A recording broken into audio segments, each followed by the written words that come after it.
The day I agreed to co-sign my friend's loan, I thought I was just helping him out. A simple favor. That's what I told myself. It was a Friday evening when Tyler called me. "Hey man, I need a little help," he said.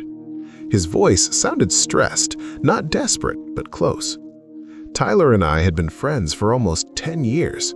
We met at our first job out of college, stayed in touch, watched each other build our lives. So when he said he needed help getting approved for a loan, I didn't immediately think of risk. I thought of trust. "My credit's not great right now," he admitted.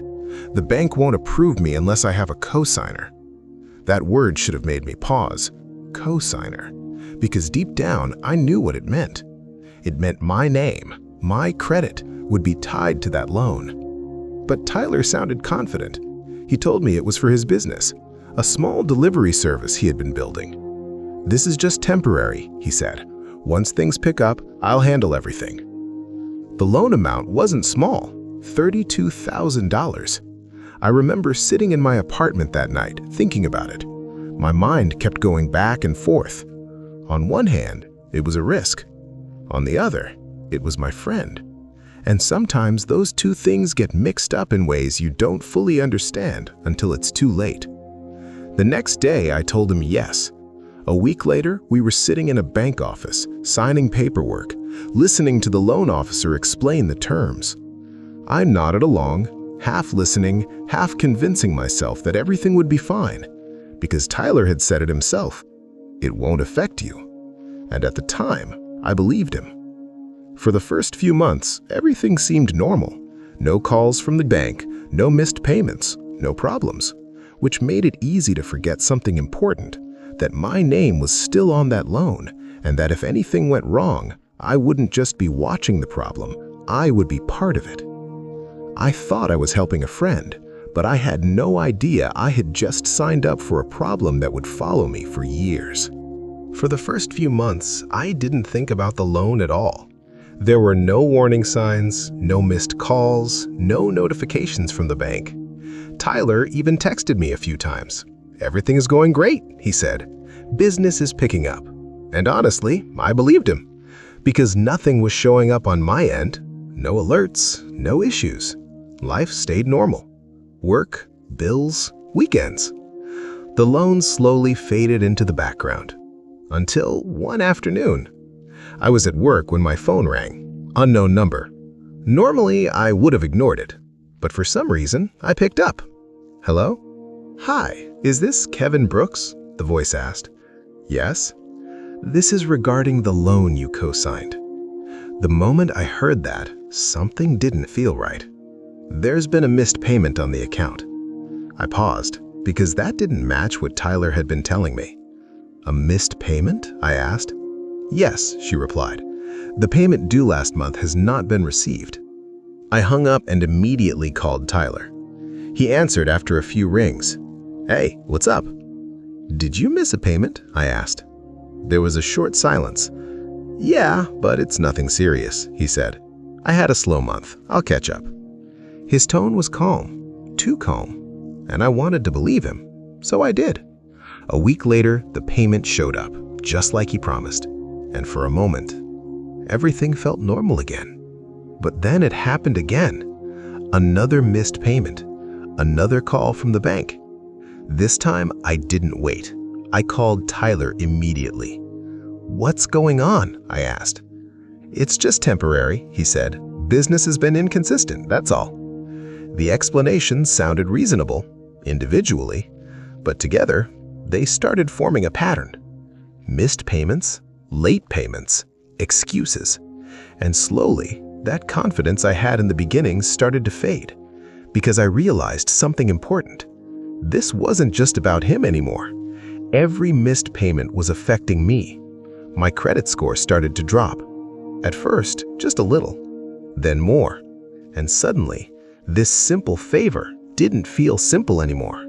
It felt like something I was losing control over. One night, I sat down and checked the loan account myself, for the first time, and what I saw made my stomach drop. The balance hadn't gone down the way it should have. Late fees had started to build, interest was stacking on top of it. and Tyler was falling behind. That's when it finally hit me. This wasn't a small problem anymore. This was something that could follow me for years. I wasn't just helping him anymore. I was slowly becoming responsible for a debt I couldn't control. About 2 months after those missed payments started, things got worse. I got another call from the bank, but this time the tone was different, more serious. "Mr. Brooks," the representative said, "the loan you co-signed is now 60 days past due." 60 days. That number hit hard because I knew exactly what it meant.